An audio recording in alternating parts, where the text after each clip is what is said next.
بەناوی خۆی بەخشندەی میهرەبان سڵاو لە بینەرانی کەناڵی ئاسمانی پەیام. لەم بەرنامەی سۆراغی مێژوودا قسە لەسەر کاریگەری قورئان دەکەین لەسەر گۆڕانکاریەکانی ژیانی مرۆڤایەتی لە مێژوودا. دەپرسین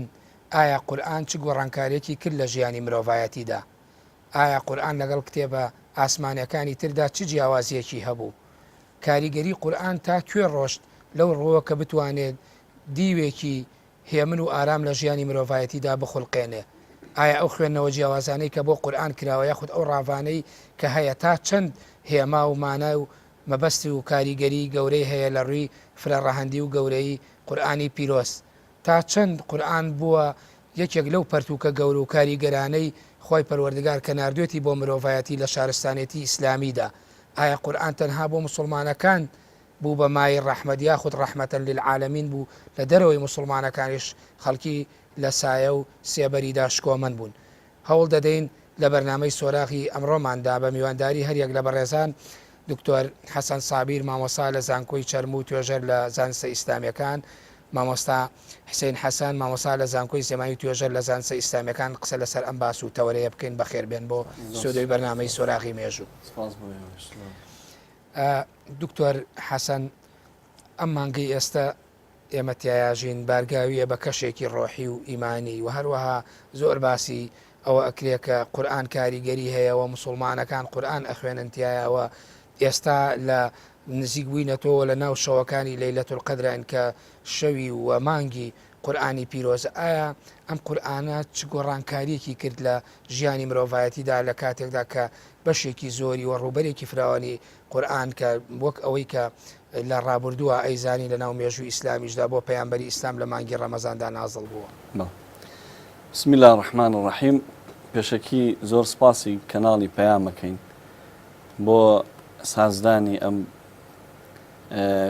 دانیشتنە ئەم بەرنامەیە. بەڕاستی لە مانگەیە پێویستە بەرنامەی زۆر بکرێن لەسەر قورئان و لەسەر مانگی ڕەمەزانی پیرۆز، چکە بە تایبەتی مانگی ڕەمەزانی پیرۆز ڕۆژەکانی دیاریکراون. خوای گەورە بە ئەیامن معدودە باسیەکە، بۆیە جێی خۆیەتی یعنی ئەم بەرنامانە زوو بکرێ، چونکە مانگی ڕەمەزانی پیرۆز ئەو مانگەیە کە خوای گەورە لە قورئانە وەسفی ئەکا بە مانگی قورئان. شهر رمضان الذي أنزل فيه القرآن، يعني عظمته وقوري أم رمضان جگەلەوەی کە ڕۆژۆکەی فەرزە لە سەرمان، بەڵام خوای گەورە بەو شێوەیە باسیەکە کە مانگێکە قورئانی تیادا بەزیوە. دیارە قورئانیش بەڕاستی تەنها بۆ موسڵمانان دانەبەزیوە، بۆ هەموو سەر زەویە، بۆ غەیری موسڵمانە، بگرە لەوانەیە کەسانێکی زۆر لە خارجی ئیسلام لە غەیری موسڵمان کاتێک کە توێژونەوە ئەکەن، کاتێک کە خوێندنەوەیان نەبێ بۆ کۆمەڵە بابەتی قورئان زیاتر لە ئێمە تێگەن کە قورئان چەنە گەورەیە و چەنە پێویستە بۆ مرۆڤایەتی و کاریگەری گەورەیشی بۆ بەڕاستی هەر لە سەردەمی دابەزینیەوە هەتا ئێستاوە لە دوای خۆشمان. ئەوەش وعدی خوا و پێغەمبەری خوایە کە خوای گەورە ئەم قورئانەی ناردووە کاتی نییە. معجزەکەی کە معجزەی پێغەمبەری خوایە وەکو معجزەی پێغەمبەرەکانی تر کاتی نییە، معجزەیەکی علمیە، معجزەیە کە ئیعجازی تایە، ئیظهاری بۆ حەقایقی تایە، زانستی گەورەی تایە. ئەم زانستانە خوای گەورە وعدیاوە سەنوریهم يعني آياتنا في الآفاق وفي أنفسهم، يعني أم حقائقاني قرآن بيت دركوه بوي قرآن براستي رحمتك قوري پروردگارا بو سر زوي وبتايبتي بو اواني كديتيگن وبتايبتي بو اواني تلك مسلمان. او قوري كتو باسيك اما قراهند الروحي وايمانيك لي دركين راسته بۆ ژیانی مسلمان و بۆ تاقوی فکر و بیری مسلمان هەموو مێژووی ئیسلامی سیر بکەین و مێژووی پیاوانی زاهید و خواناس و متەقیەکان سیر بکەین. قورئان کاریگەریەکی گەورەی لەسەر دڵ و دەروونیانە بۆ ئەو گەورەی ئێمە لە دەرەوەی ئەم ڕەهەندە ڕۆحیەش بۆ خەڵکانی تر یعنی هەست پێکراوە لە ناو مێژووی مرۆڤایەتیدا. ئەو تەکنۆلۆژیایی کە ئێستا ئەم پێشکەوتنی بەخۆیەوە بینیوە، ئەم زانستە گەورەی کە ئێستا باس ئەکرێ و کتێبی لەسەر دانراوە لە علمی جیۆلۆجی لە ئەسراری کەون، یعنی لە یەکێ لە سیمینارەکانە کە لە جامعە بەڕاستی سازمان کەرێکێکە لەوانەی زۆربەی زۆر هەموو ڕاستیەکان نەک زۆر ئەو ڕاستیانی کە ئێستا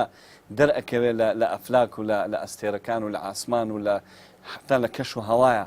هەر هەمووی خی گەورە ئاماژەی پێکردووە بەڵێ عەظەمەتی قورئان تەنها بۆ نییە عیبادەت بێ تەنها بەس عیبادەت بێ و بۆ لایەنە عیبادەتەکەی گەورە بێ ئیتر ئەوی تری هیچ نەبێ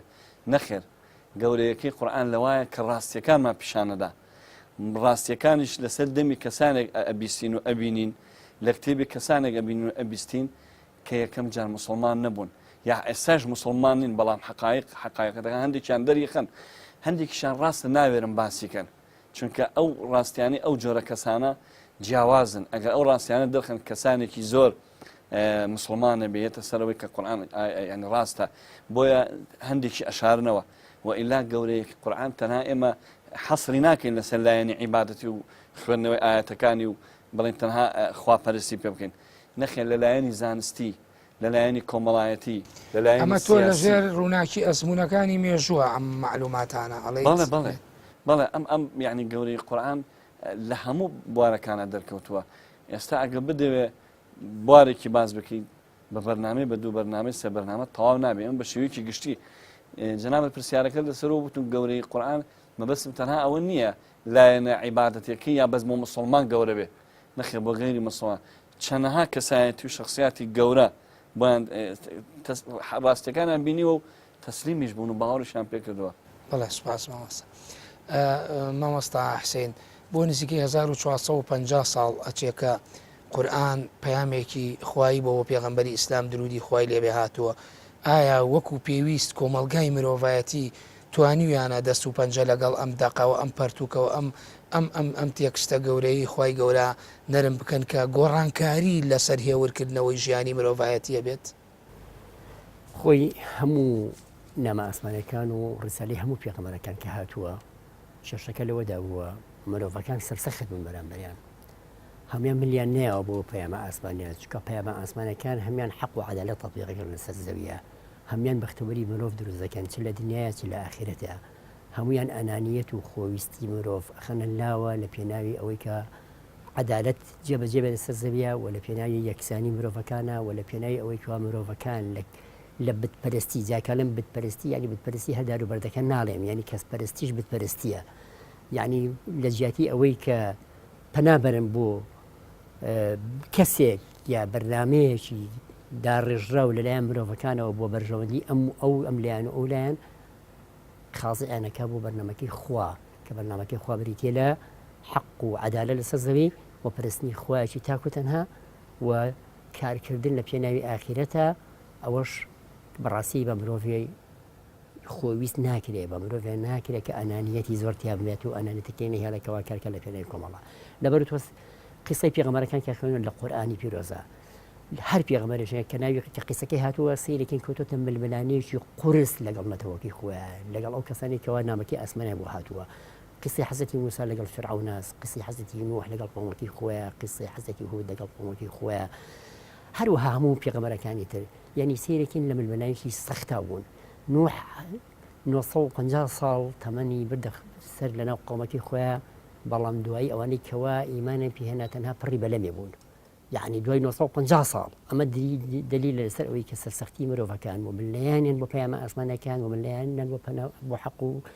بۆ عەدالەت یەکێکە لەو کاریگەرانێکەوە بەڕاستی مرۆڤ خوا ئەکا سەرسەخت بێت ئەوەی کە تۆ باسیەکە ینی ئەمە ئەوە دەرەخا کە مرۆڤ بۆ خۆی کائینەوە بوونەوەرێکی سەرکێشە و نایەوێ بچێتە ناو چوارچەوەی ڕێسایەک و شتێکی ڕێکخراوە کە بێوێ ینی تەنزیمی حیاتی بکات خۆی مرۆڤ دائیما شتێکی هەیە کە خۆی گەورە دروستی کردووە نەفسی یاوەتێ و شەیطانیش هەیە طبعا نەفس و شەیطان ئەگەر ئینسان بۆ ململانەیە نەبێ کە سەرکەوێتیە لەگەڵ نەفسی ئەمارە بسوء و لەگەڵ شەیطانە طبعا قیامەتی بۆ مەسۆگەر نابێت یعنی ژانی ئاخرەتی بۆ مەسۆگەر نابێت ئەگەر لە ململانەکەیە کەوت جا لەبەر ئەوە یعنی کە ئەڵین نەفس و شەیطان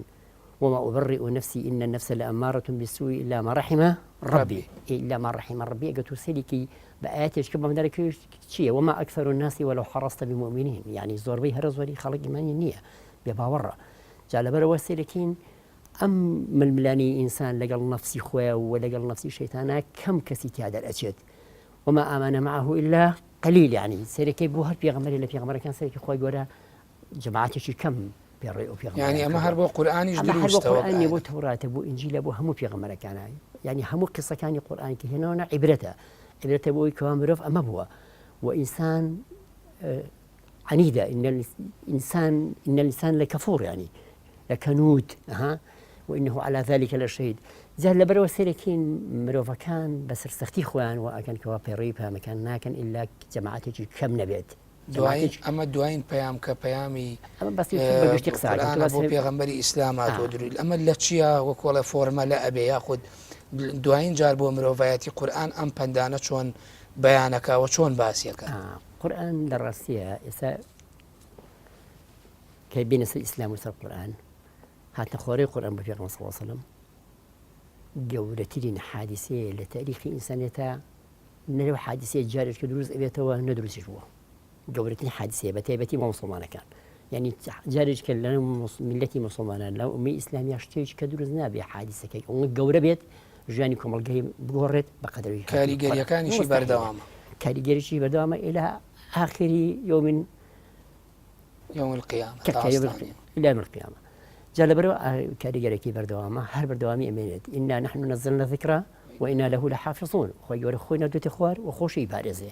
إما النبي ما خسكينا مثلا القرآن خومني بارزة إما راستا مسلمان كان بيروي أكين كاركين بس الخصني قرآن بس الخصني في غمس برنامج في غمس صلى الله عليه وسلم بس الكني دين الإسلام بلاموان زانين إما اشتكين إما لو أنا السبب شيء ظاهري بين خوي جوري خوي بارزتي خوي بعدي بارزني أما روي ميجي مروفاتي برو تشوبرت أما روي ميجي مروفاتي برو أوبر كالراستيا دائما أو تطبيق به لحموسة بمزمانك وكو البيشة إشارة بها وما أكثر الناس ولو حرصت بالمؤمنين أم خلق الزوري كتو إبني بشتي هر زوري بإيمانه وبشتي كبي إيمان دارا بلام أم الملاني لبيني أم بإيمان وإيمان دارنا لبيني أم حق باطلا لبيني دين لا دينيته بردوام بتروج قيامت يعني نديني خو أفوتي ونقرآن أفوتي بدر شاي ميجوا هاتو هرواج الرواج كوا بعد القرآن خويتي أو بدس كاسنيا ديني خوانا فوتت بلام عيني كاتشا قد ناقات أوي كبري حتشي مجتمعي بشري هم مسلمان بيت وهم ملياب وإسلام وهم يشبروا قرآنك أما يعني براسين بخوا هشتي عجيب وغريب نية بأمر خواب كن فيكون هشتي بي بكائك بلام إشارة كان قرآن خواب كمان عليك ما دام بشر طبيعتي لسروا هاتوا لسروا عنادية لسروا من الملاني كدائما لقل دينا كان لقل بيغمرانا لقل برنامج بيغمرا كان أو من الملانية بردوام بيت الرجل كمان. بلى دكتور حسن ما وصى مع جيب خالك زور جرين كربو أو كطاوي بيانبران أو أني كهاتون وبانق شيء حق وعدالتي عن كردو وروبا روبنا واستمكاري هم شمرو فكان بريا كوتني أنا بو نموني حزتي نوحي أنا عليه السلام ما وينوصتو 50 ساڵ بە ژمارەکانی 50 پڕی بە لەمێک خەڵکی لەگەڵا مایەوە ئاماژەیە بۆ ئینسانەکان سەرسەختن من نادەن بۆ ئەو چوارچێ و دیسپلین و یاسا و ڕێسانەی کە دیاری کرا و ئێوێ ژیانی مرۆڤایەتی بە شێوەیەکی سیستماتیک بڕوە ئایا قورئان بۆ خۆی کە هاتە خوارەوە لەگەڵ ئەوانی ترا هیچ جیاوازیی بوو یاخود ناوەڕۆکی هەموو پەیامەکان کە بۆ تەواوی پەیامبەران هاتوون و لەوانی کەوە لە تەورات ئینجیل زەبور ئەمانە بەراوردکەین بە قورئان و هەندێک لەوانەی تریش کە ناویان نەهاتووە لەوانەیە هەندێک ئاینی ترەوەن کتوبی سەماویان هەبووە ئایا ئەمانە هەموو بە یەک بەراورد دەکەن یاخود قورئان بۆ خۆی تایبەتمەندێکی دیاریکراوی خۆی هەیە طبعا پێغەمبەران هەر هەمویان یەک دینیان هەیە ئەویش ناسینی پەروەردگارە و شوێن کەوتنی ئەو ڕیسالەیە کە بۆهی ئەو پێغەمبەرەوە ئەگاتە ئەو قەومە الأنبياء إخوة ودينهم واحد جیاوازی قورئان لەوایە قورئان تەصدیقی زۆر لە قەومەکانی پێشوو لە بیر و باوەڕەکانیان لە عەقیدەکانیان لە کتێبەکانیان پێش تەحریف و پێش گۆڕاندن قورئان ئاماژەی پێیەکا یعنی یەکێک لەوانەی کە قورئان باسیەکە باسی ئێستا مثلین بۆ ڕۆژوو خوای گەورە کە فەرمێ كتب عليكم الصيام كما كتب على الذين من قبلكم يعني قورئان باسی شتەکانی ئەوانیشەکە باسی ئومەتەکانی پێشوەکە باسی عیبادەتەکانێکە بەڵام باسکردنەکە تەنها وەکو بڵێن بۆ لایەنی بیر و باوەڕ و کە ئەوانیش پێغەمبەر بوون و کە ئەوانیش کتێبیان هەبووە بەڵام جیاوازی قورئان طبعا لەوایە قورئان دائیمیە ئەوان معجزەکانیان کاتی بوو دائیمیە و دوای ئەوەش هەر لە قورئانە خۆی هاتوون کە پێغەمبەران زانیویانە کە پێغەمبەرێکی ئاوایەت و قورئانێکی ئاوایژە بێت و بڕوایش پێکردووە. یعنی جیاوازی قورئان لەوایە قورئان واتاکانی کەلیمەکانی وشەکانی گشتگیرن، ڕاستە نەسەکانی متەناهین کەمن، بەڵام معناکانی واتاکانی ئەو احتیمالاتانی کە ئیگرێتەوە دائیمین. ئەمە وای لێ کردو ئەم قورئانە هەموو کات ئەمێنێ و یعنی مقاوماتێکی گشتی تایە زۆر یعنی هیچ ئێستا کتێبەکانی تر ئەو لایەنە گشتیان تیانە بووە، ئەو یعنی وەقتی بوون هەر لەبەر ئەوەشی کە گشتگیر نەبوون نەسخ بوونەتەوە. بەڵام قورئان دەقەکانی کەمن بە زواتاکانی زۆرن. ئەگەر بێت و ئەو واتانەی نەبووە ئەو احتیمالاتانی کە لە واتاکانی قورئانە هەیە، ئەو معنانەی کە لە وشەکانی قورئانە هەیە، ئەو معناواتانە نەبووە قورئانش بە هەمان شەوە کتێبەکانی تر بۆ کاتێک بۆ سەردەمێک ئەگونجا. بەڵام ئەم فراوانی لە معناکانیە کە پێغەمبەر صلی الله علیه و سلم ئوتیت و جەوامع الکەلیم، پێغەمبەرێک صلی الله علیه و سلم بە کەلیماتی بچووک بتوانێت معانی زۆر ببەخشێ. ئەی قورئانێک کە وتەی پەروەردگار بێ تەمەن بە ئەولاتر واتای زیاترە بەخشێ، واتای گەورەترە بەخشێ، معنای فراوانترە بەخشێ، جێ هەموو ڕێیەکانی ژەبێتەوە. ئێستا لە شەریعەتی خۆمانە سیرەکەی اختلاف فێ لە ئیجتیهادات، ئەم اختلاف لە ئیجتیهاداتانە حرام نین. فڵان یەک ئیمام لە یەک مەسئلەیە هەر ئەو ئاەتانە ئێنێتەوە کە ئیمامی بەرامبەرەکەی ئێکا بە بەڵگە، ئیمامی سێمیش بە هەمان شێوە هەر ئەو ئاەتانە دێنێتەوە کە ئەم دوو ئیمامە هێنایەت. ئەمە دەرایە لە عەزەمەتی قورئانەکە کە چەنە گەورەیە کە ئەم واتای هەڵەگرێ، یەکەم هەڵەگرێ، دووەم هەڵەگرێ، سێم هەڵەگرێ و هەمووشی ڕاستن. واتە مانا و مەبەستێکی زۆر لە خۆ زۆر فراوان. ئەم فراوانی وای لێ کردووە قورئان هەرمێنێ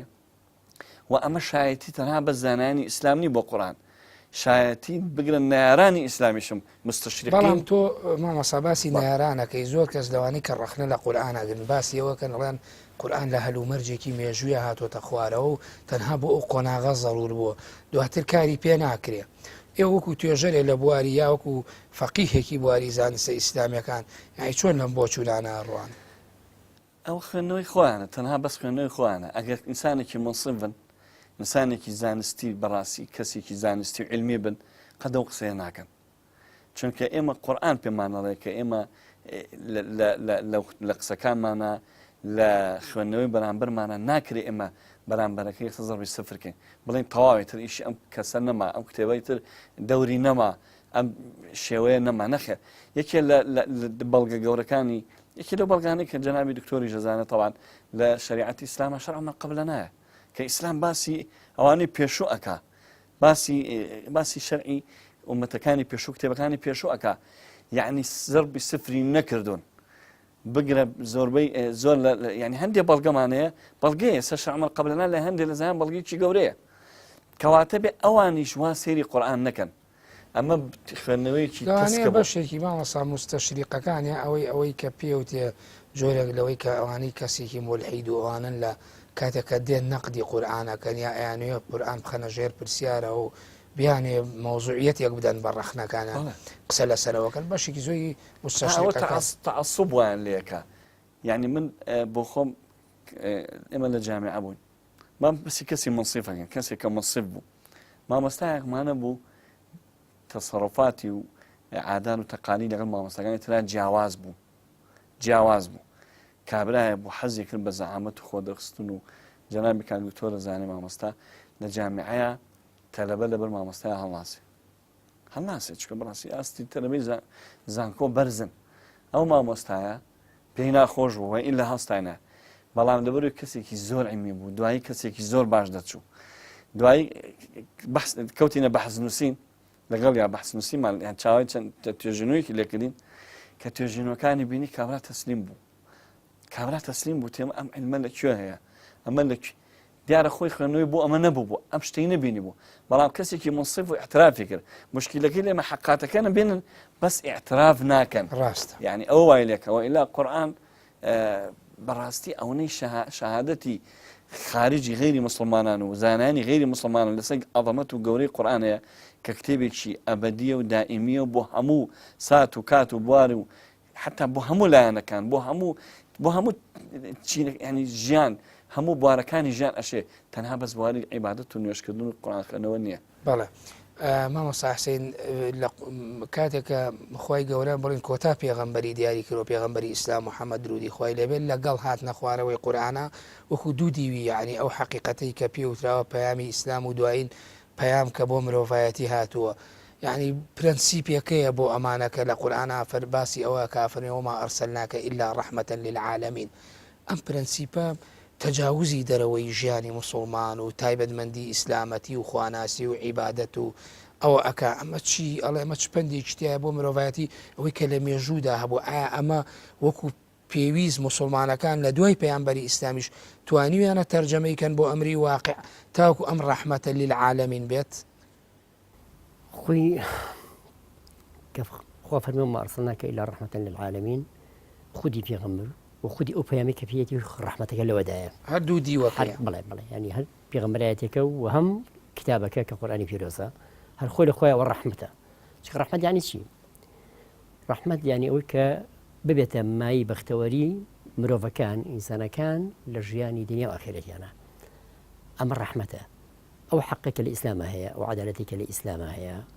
أو نظام أحكامني كقرآن في روسيا ناوتي وفي صلى الله عليه وسلم جيان بيوتي بأم وتبليغي كردونو قوي تطبيقي كردوا أجر أعمك بكريت با يا سايج يعني بروفا كانوا دستوري حياتي يعني ولا سري برون لها سرد مكانها يتبدأ عن ببي خواسي سرد مكان هندي شد طبعا دوران كان يجيب طفيفي تيا كل اللي قال مصلحتكم ملكات وزي بقول طبعا نعلم أصول دينك يعني هندي ناحية فقهي بابرين أو براسي رحمتك الوداع أو كماليتي يعني هو سري إسلام كا لكاتك كأبينيت مروفا كان لبتبرستي وهنا تبغى التوحيد بس الخوا برستي أما أقول أخويا رحمتي شيء جورية لكاتك هندي برنامج بدأ أن يتكلم لسري بروي لأمرنا وهي كان أمريكان جب كان وهي كان وقتي لباريزا تو بهشت شيء هم شيء توجبت خواهی گەورە لە بەهشتی هەمیشەی خواجێ بۆ کاتەوە هەتا هەتەیە لە ژیانیشی ئەبەدی تیاژیت لە کاتێکا کە پێمان ئەڵێ ئێوە متعاون بن لەگەڵێکا برای یەکتر بن مسلمانەکان برای یەک بن ئاشتی بەرقەرارکەن حق و عەدالەت تەطبیقکەن لەسەر زەویە زوڵم و زۆرداری بانەمێنێت کەسانی کە حەچی ڕەوشتێکە گزانی هەیە بۆ ئەمە عەلاقەی بە هەموو مرۆڤەکانەوە هەیە یعنی ئەگە کابرایەک یعنی ئیمانیشی خۆنە خۆستە بە ئیسلام و دینی ئیسلامەکە نەبێ ئەم حق و عەدالەتی ئیسلام تەطبیقکە قوی بە طەبیعەتی ئەگا کە ئەم بەرنامەی بەشەر نییە چونکە بەرنامەی بەشەر دائیمەن کە دائەنرێن یاسا و ڕێساکان کە بەشەرەکان دائێنێن بۆ مەسلحەتی ئەو جەماعەتە دائێنێ کە یاساکەی داناوە یعنی مەسەر بۆ نمونە ئێستا بڵێن دەوڵەتێکی وەکو عێراق یاسا دائەنێت یا مەسەلەن فڵان حیزب یا فڵان تەیار یاسای دائەنێ بۆ وڵاتەکەی خۆی بۆ شەعبەکەی خۆی سیرەکین لای ئەو ئینسانیەت و دیموکراتیەت و مافی مرۆڤ و هەموو ئەو شتانە ئەوەیە کە خۆی بە نەزەری خۆی سەرێکە مثلا بۆ نمونە زانین صدام بێمە الديمقراطية مصدر قوة للجميع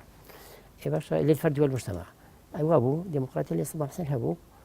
هبو نية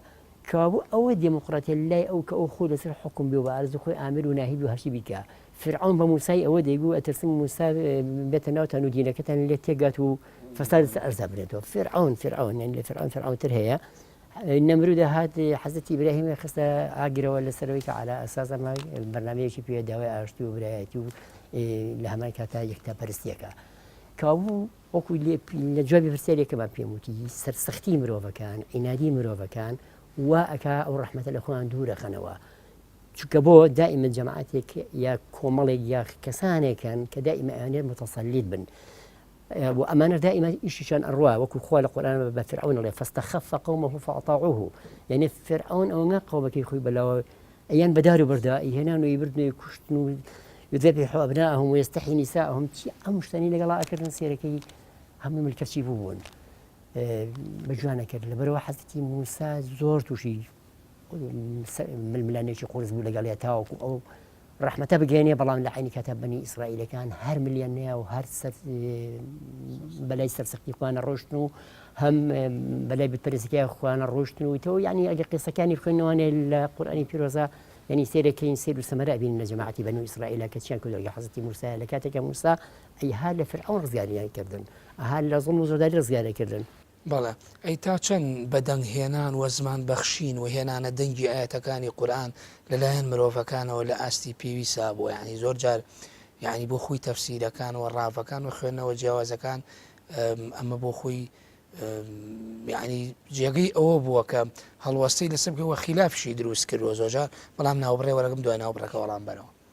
بینەرانی بەڕێز و خۆشەویست ناوبڕێکی کوور وەردەگرین و دەگەڕێنەوە لاتان.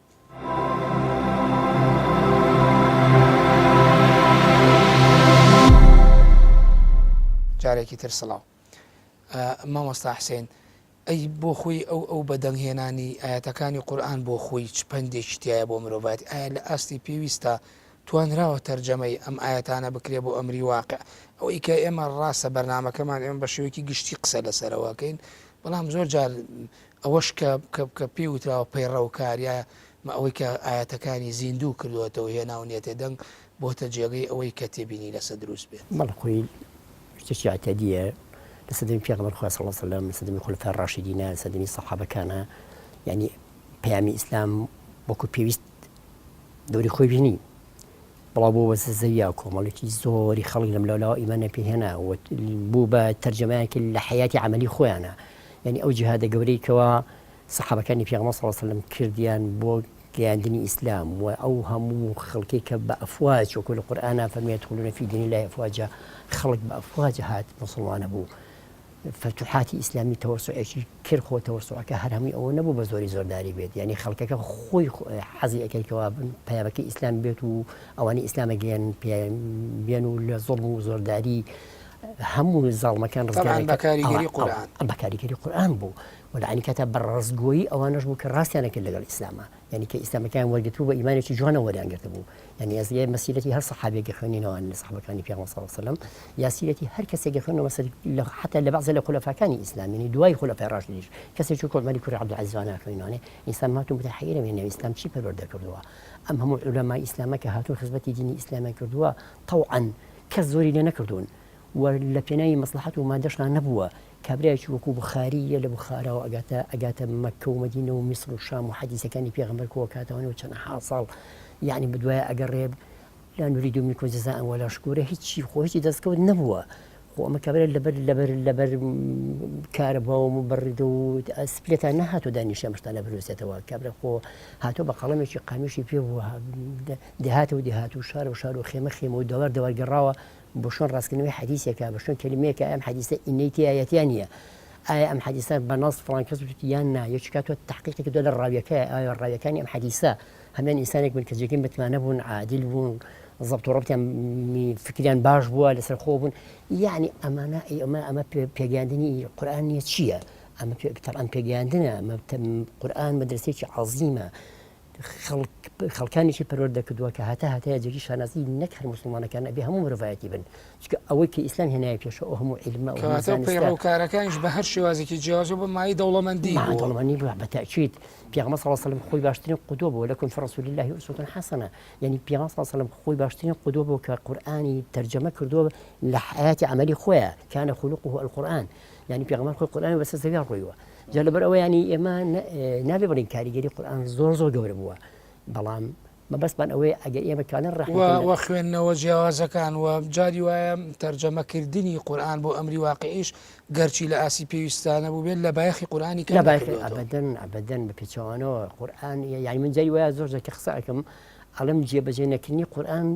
لەلایەن زۆربەی خەڵکەوە گەورەی قورئان دەرەخات، چونکە ئەوە گەورەیە لە ئاستی ئەوە نییە کەوا خەڵکەکان بە نەفسێکی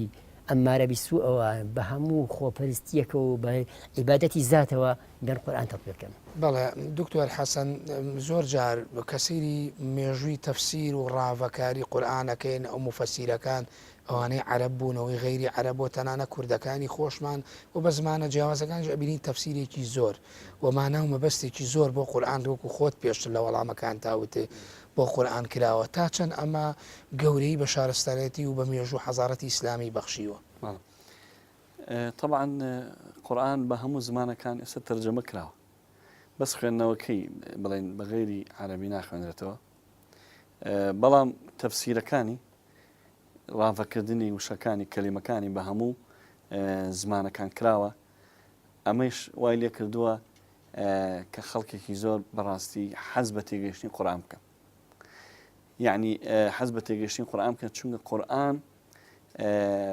تەنها تایبەت نەبووە بەلایەنی عیبادەتەکەی بەس لایەنی عیبادەت باس بکە، یا بەس باسی قەومێکی تایبەتی بکە، یا باسی هۆزێک بکە، یا باسی نەتەوەیەک بکە. خطابەکانی زۆربەی زۆری بە خەڵک بانگەکە، یا ئەیوهە الناس، ئەیما یا ئەیوهە الناس طبعا يعني غیری مسلمانانی ژەگرێتەوە،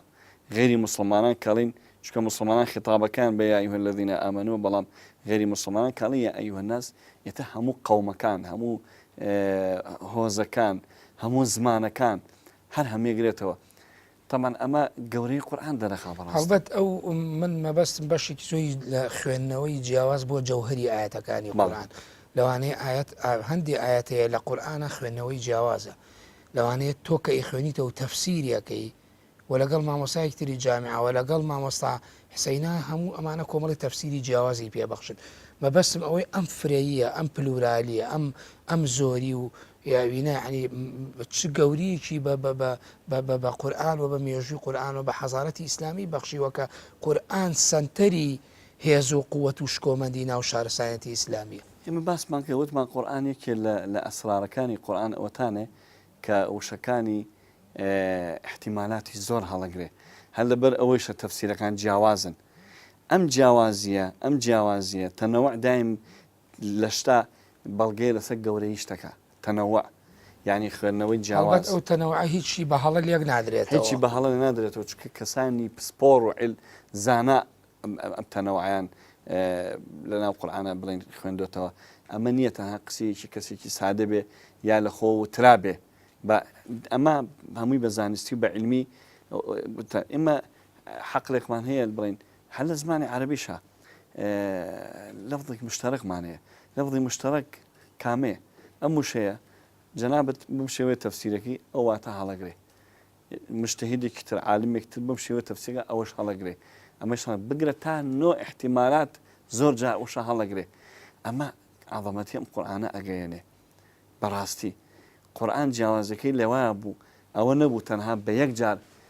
درابێ بە پێغەمبەر صلی الله علیه و سلم فەرمی بخوێنەرەوە تاو نەخێ بە عەمەلیش گەورەی قورئان دەرخێت، یعنی بە عەمەلی و بە فعلی بە تەدەڕوج بە چەند ساڵ، بە 23 ساڵ ئەم قورئانە بەو شێوەیە دەرکەوت کە یعنی ئاەتەکانی بە تەطبیقی وای لە هاتوو خەڵک حەز بە قورئان بکات. تۆ یارمەتی ما بداخلێک ئەو تەفسیرانەی کە ئەکراوە بۆ قورئان هەموو تەفسیرەکان لێک ئاستانین. هێندە تەفسیر هەیە کە کراوە ناڵی هەموو تەفسیرەکە هەڵی تایە، بەڵام تەفسیریش هەیە بە هەڵە کراوە، ینی شتێ ئەوە وانییە، ینی مەسەلەن لەوانەیە تەفسیر بە شتێک کرابێ مەسەل معنایەکی وەرگرتی بێ لێی، بەڵام ئەمڕۆ مەسەل دەرکەوتووە کە ئەوە وانییە. یعنی زۆر ئەمە هەیە، یعنی هەڵەیش نییە، خۆلەوانەیە وەکو مامۆستا باسی کرد. لەمەبەستم ئەو اختلافی مفەسیریەکان، اختلافی مفەسیر جامە بەسمەوەیە ئەم هەڵەیە ئەگەر زانایەک خۆختی قورئانەکە نییە، وەکەوەی ئەڵێ ئەگەر پێکای هەر فەرمێت فيه آيات محكمات هن أم الكتاب وأخر متشابهات لا يعلم تأويله إلا الله والراسخون في العلم يقولون آمنا به كل من عند ربنا. بالتأكيد يعني القرآن هندي آيات هي الثابتة قرة معنى كي واضحة، يك تفسير ذاتها الله قريت، هذيك تفسيرها ما قريت. بلام هندي شو نشيء مفسرين هي تفسير جوازي لا أخذ بو أو شناني كواس ثابتة ونقرة تو إن أرسلنا نوحا إلى قومه تو تشيلي يا أخوي ترى وطاعوا نوح وعادوا ولا قومك يا أخوي واضحة ما سبون ولا يعني سنحي أحكام، يعني هندي أحكام كان واضحة يعني ولهن مثل الذي عليهن بالمعروف مثلا للذكر مثل حظ الأنثيين مثلا أجتهم ما بس أنا بيد بلام ما بس زينك ما بس أوبو استاب بإنجليزي حتى كناري شيء صار قرآن لي ده بس تفسيره بإنجليزية بفارسي لا والترجمة بالتركي أو الترجمة أم باسي تفسيره كان يكر أجناك والتفسير القرآن ما مستعارم تفسير القرآن زورا إما بابتك معنيه لزانكو حد ناوي تفسيره تفسيري موضوعي هي تفسيري زانستي هي تفسيري لغوي هي تفسيري عرفي هي بالله يعني أنواع تفسير هي أم تفسيرانيش هر أو آياتانا أم هاتوا أم جانبي اللي ورقتوا أم هاتوا جانبي اللي ورقتوا أو نبي آيات كان جواز من حن نفسي آيات يساق التفسير علمي بخيني توا زۆربەی زۆری ئەم پێشکەوتنی ئەم سەردەمەی ئێستا کە ئیبینین ئاماژەی تیا لەو تەفسیری علمیان بۆ ئەو پێشکەوتن من ئەمەوێ بۆ بینەرانیش دکتۆر حەسەرانی کۆی ئەوە یعنی کە ئێوە باسیەکەن مامۆستا حسین و جەناب و هێمات بۆ کرد یعنی ئەمەوێ ئەوە ئێوە بە بینەران بڵێن ئەمە لە گەورەی قورئانە کە ئەم هەموو مانا و مەبەستە جیاوازە و ئەم هەموو تەفسیرەوە بۆ هەموو زمانەکانیش بە شێوەیەکی پارا و تەرجەمە کرا و وەرگێڕا و پێشوازیشی لێکرا یعنی ئەوەی کە مەبەستی منە لێرەدا ئەوەیە بەڵێ طبعا ینی یەکەم کتێبە کە بە هەموو زمانەکان ئێستا تەفسیری هەبێ یەکەم کتێبە بگرە ئێستا کەناڵیشی هەیە نەک هە تەفسیر حتا کەناڵ هەیە تایبەتە بە تەفسیری قورئان بەم زمانە کتێبەکانی تر ئەوان نییانە کە نیشانە لەبەر چی لەبەرەوەی کتێبەکانی تر بەڕاستی تحریفی تێکەوت کاکە ئارام مامۆستا بەنسبەت قورئانەوە نابێ ئەوە تەموو مژاوی بێت کە خەڵک لێ تێنەگات ئەم تەفسیری کە جەناب باسیەکە یعنی ئاوا بە ڕەهایی نییە یعنی بۆ ڕەهاییە قورئان واضحە ئەگەر قورئان واضح نەبووە ئیچۆن سەحابەکانی ئێمە باسی فرەیی زۆر جار هەندێک لە ئاەتەکانی قورئان تەفسیری جیاواز و ڕافەکەرە هەتا ئێستا لا ببوورە مامۆستا لە کتێبخانەی کوردیە تۆ سەیری کە تەفسیری ئاسانمانەیە تەفسیری قورئانمانەیە تەفسیری نامیمان هەیە تەفسیری ڕامانمانەیە بۆ مانا و مەبەستی قورئان تەفسیری ڕامان هەیە تەفسیری نازام زمنا هەموو ئەمانە کۆمەڵە تەفسیری جیاوازە بڕۆ ئەگەر سوورە ببوورە مامۆستا ئاەتەکان هەندێک لە ئاەتەکان وەربگرە هەر یەک لەمانە کاتە تەنانە ئەگەر لە ڕووی زمانەوانی شەوە بێت لە ڕووی دەربڕینی شەوە بێ هیچیان ناچنەوە سەریەکین هەندێکی فعلەن ڕاستە تۆ باسی بۆن مە پێغەمبەر نوح حەکری عەلەیهی سەلام بۆ قەومەکە یاتۆ مەسابتە بەڵام هەندێک شتیایە کە فرەیی لە تەفسیرەکانە و ڕافە جیاوازەکان ئەمە مانای دەوڵەمەندی قورئانە ئەوە یانی تۆ بڵی هەندێ شوێنی هەیە لە قورئانە هەندێ ئاەت هەیە محتەمەلە لە ڕۆژ لۆغەویەوە لە ڕووی زمانیەوە احتیمالە دیک دوو معنە هەڵبگرێت مجتەهیدەکان ینی بە دەلیلەوە خۆتە تۆ ناتوانانی تەفسیر بە بێ دەلیل بکەیت ئەو کە تەفسیری ئەکا دەلیلێک بە قسەکەی خۆی هێنێتەوە بۆ چوونەشی هەیە لەسەری مەسەر بۆ نمونە ئەو لامەستم النساء بۆ نمونە ئەو لامەستم النساء کە قورئان باسێکە ئایا بەرێکەوتنی ژن و پیا و دەستنەژ ئەشکێن یا دانشکێنێت یعنی لامەسا کەلیمەیەکە لە زمانی عەرەبیە دوو معنە هەڵەگرێت ئایا مەقسەی لەمسی ڕوتە ئایا مەقسەی بەرێکەوتنیی ترە یعنی ئەمە لێرە تەفسیر هەڵەگرێت پەنیان برتۆ بۆ حەدیثەکانی پێغەمبەر صلی الله علیه و سلم ئایا بزانین لە سونەی پێغەمبەر صلی الله علیه و سلم پێغەمبەر چی کردە سەرەکەن لە حەدیثی شاعینەشە دووبارە دوو ڕێواتی جیاوازەیە ئایا پێغەمبەر صلی الله علیه و سلم کە دەستی بەدەستی خێزانەکانی کردووە شتەوە نەشتەوە بەڵام خۆ لە تەفسیرە جیاوازەکە لۆژیک یعنی تایە لۆژیکی تایە بەشێکی زۆری وەک ئەوەی تۆ ئایا لەمسێکی مادیە خود لەمسێکی معنوی مش ئەو مەبەستەکەمە کاکە مش ئەو مەبەستەکەمە ئاڵێ پەنەبرتۆ بۆ حەدیثەکە ئایا لە پێغەمبەر صلی الله علیه و سلم لە حیاتی عەمەلی خۆیان دەستنوێژی لە ئافەتە شتەوە یا نەشتەوە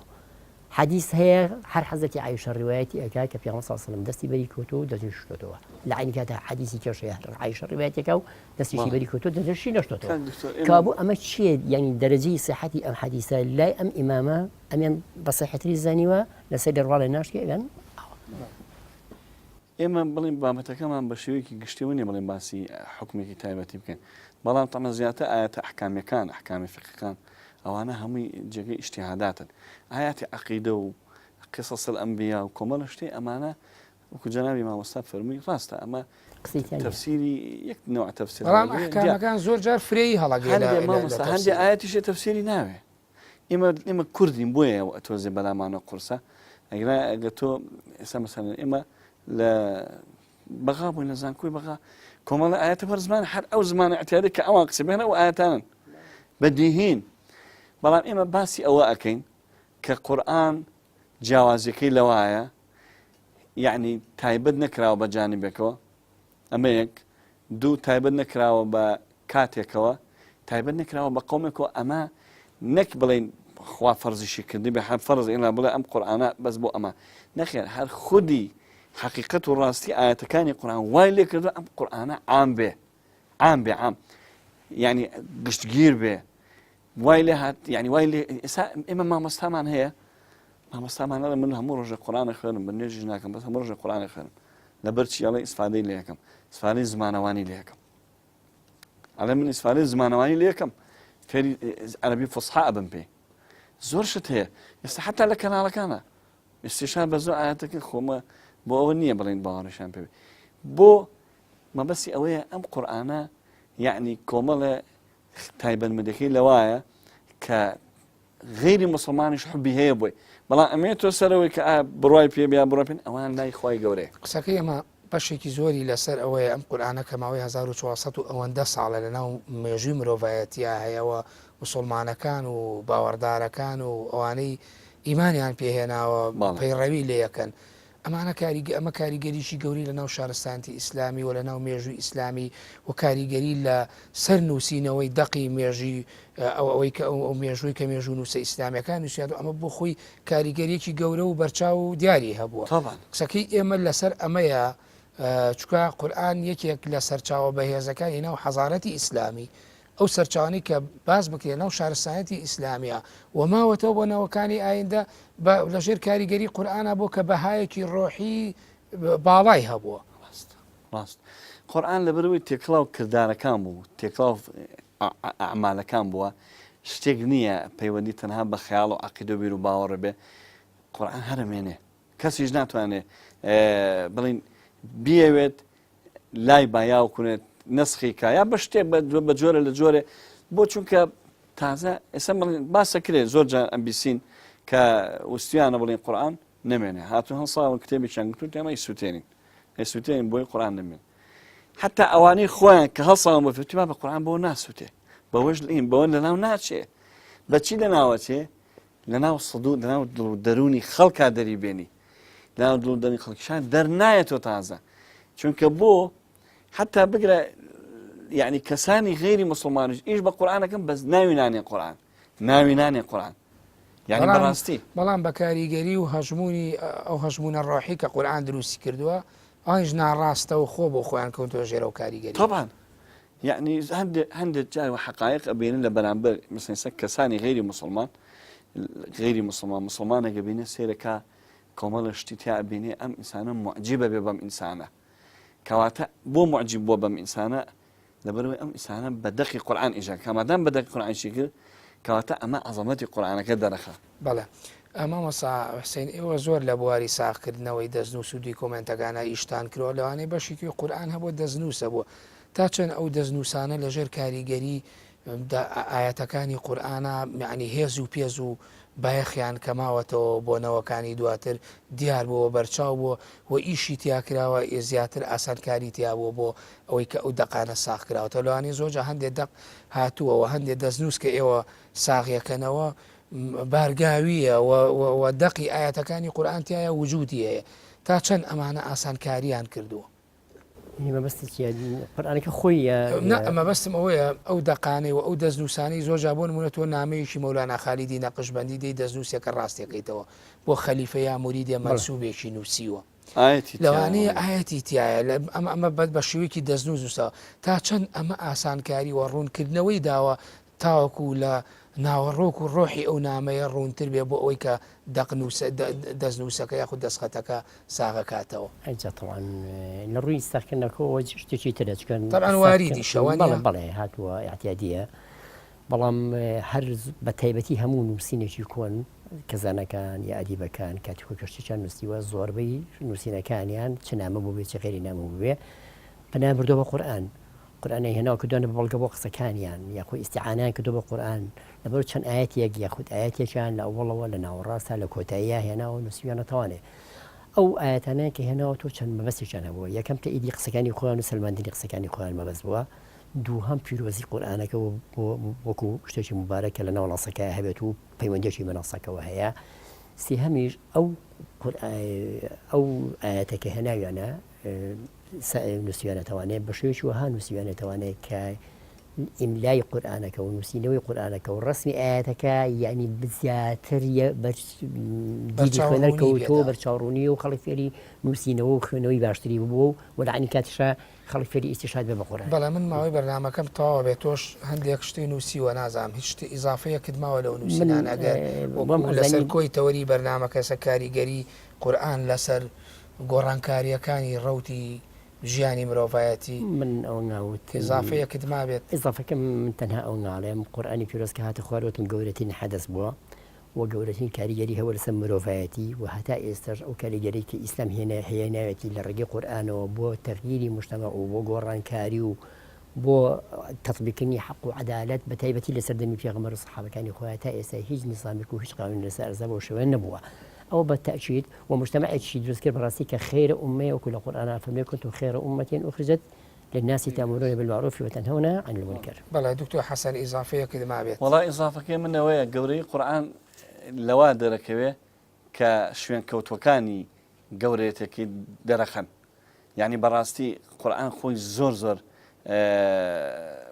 ئاسانکاری کردووە بۆ مسلمانان یارمەتی مسلمانان ئەدا بەڵام منم دقەکە خراپ بخوێنمەوە دوایی والێکم خەڵک لە قورئان بێ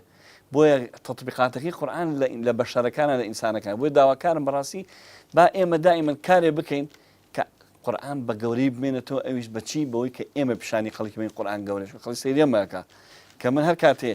گەورەی قورئانم دەخست خەڵکەڵێ قورئان زۆر گەورەیە بەس کە من خۆم قورئانم